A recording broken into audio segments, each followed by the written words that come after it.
All right, so we're going to look at combination circuits, or as is stated, the not so simple circuits for today. You can do the bell work. So how do we actually solve these? So this is a combination circuit. You've got current coming, of course, out of the positive side of the battery, or at least that's how you should assume it is. Of course, we know that's not actually true, but it hits a junction and it splits. So this is a parallel part of a circuit, and it all comes back together. And here we go. So this is a parallel circuit combined with a series circuit. And so we're going to look at today how to actually solve these types. So if you look at this circuit right here, and this is just a portion of the equivalent resistance, the 8 and the 4 ohm are wired in series. So you can treat them like they're in series. So I'm going to redraw it down here. So 8 plus 4, if you treat them like they're in series, of course that's, let's go to black. Of course that's 12 ohms. Alright, so this is 12 ohms. It's supposed to be going to black.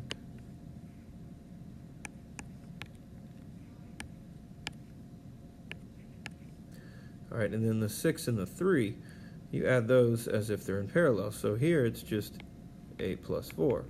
Okay, but this 6 and 3, this would be, do it down here, 6 to the negative 1 plus 3 to the negative 1, and raise that to the negative 1. So now when you redraw all of this, you've combined these. So these will be combined into one resistor, and then these will be combined into that resistor. Okay, so this is of course 12 ohms, and then you add the inverses of these. So 6 to the negative 1 plus 3 to the negative 1. Of course I know what you're already going to get, but you should get 2 ohms here. Now you have 2 in series. So this goes to, this is equivalent to having one resistor that is 14 ohms. So all of this breaks down to this, and that's what all this is telling you, which of course you have access to in Schoology. Okay, if you want a lot of practice, you need to watch this. Okay, you can click on it in Schoology, watch the video, lots of practice. Look at some of these circuits that you can see right here. And he's taking you to all these different ones. So this is important. So watch. All right, so let's do an example here. So the first thing you got to do is break this circuit down, make it simple. So this is a parallel circuit. You can see these two in parallel. R2 and R3 are in parallel. Okay, so R2, R3, they're in parallel. R1 is in series with that branch, with R2 and R3, which are in parallel. Another way that this could be drawn, if you wanted to look at it like that, is like so.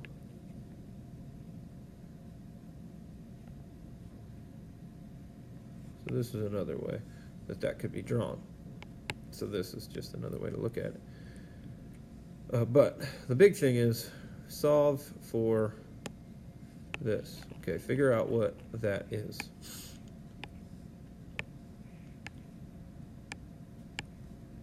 All right. So the first thing you're going to do is break down the circuit. Okay, let's make it. No idea why that just happened. Okay. Hold on, sorry. Still learning here.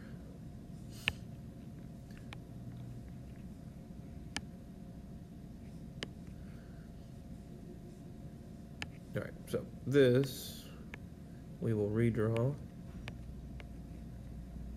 Leave that resistor there. Find the equivalent. This is 12. This is 6.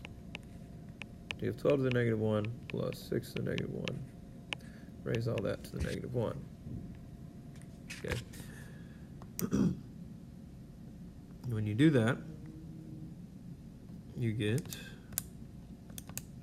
should get 9 here, 4. So 12 to 6, then you get 4 ohms, and then of course this one is still 8 ohms.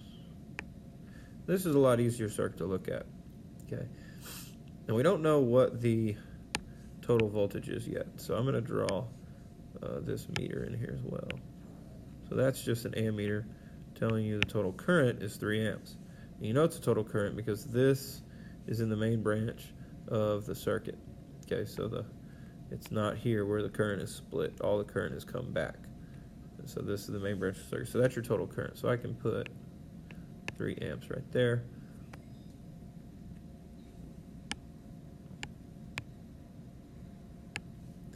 Okay, and then we have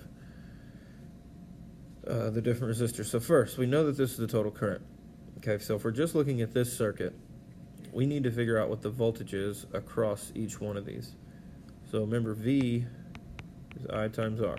So you do it individually for each of them. So 8 times 4 gives you 24 volts. So I'm going to get 24 volts here. So that's across this. And then 3 times 4 is 12 volts. So I'll get 12 volts here. But also right away I'd know that my total voltage has to be, if you're just looking at this series circuit, my total voltage has to be 36 volts. Okay. So now I know my total current, my total voltage, and I can find my total resistance because R, of course, is V over I. So I could say 36 divided by 3, giving me 12. This is 12 ohms. Okay, got all my totals. Oh, and then I could find power too. If you wanted to, whoops, that's going to be 108 watts. So on every circuit, the power has to add up to the total. So this will be your check. On combo circuits, don't worry about how things add up with current and voltage. Just know, of course, that in parallel, the voltages have to be the same. Okay, so now we have 12 volts across this 4 ohm resistor here. Well, this 4 ohm resistor represents these 2 resistors that are in parallel. So that means the voltage across both of these has to be 12 volts. So this will be R2 and R3 are both 12 volts. And now you can find their individual currents. Remember, because current is V over R. So this is 12 divided by 12, which is 1 amp. 12 divided by 6, which is 2 amps. Hey, that adds up to the total, which is good. Now R1 is in the main branch of the circuit, so it's going to get the full current. The current hasn't split by the time it gets there. All right, and then the voltage, of course, is IR. So now you do 3 times 8, so 24 volts across there. And there you have it, which of course we found out down here. All right, then you can fill in the rest.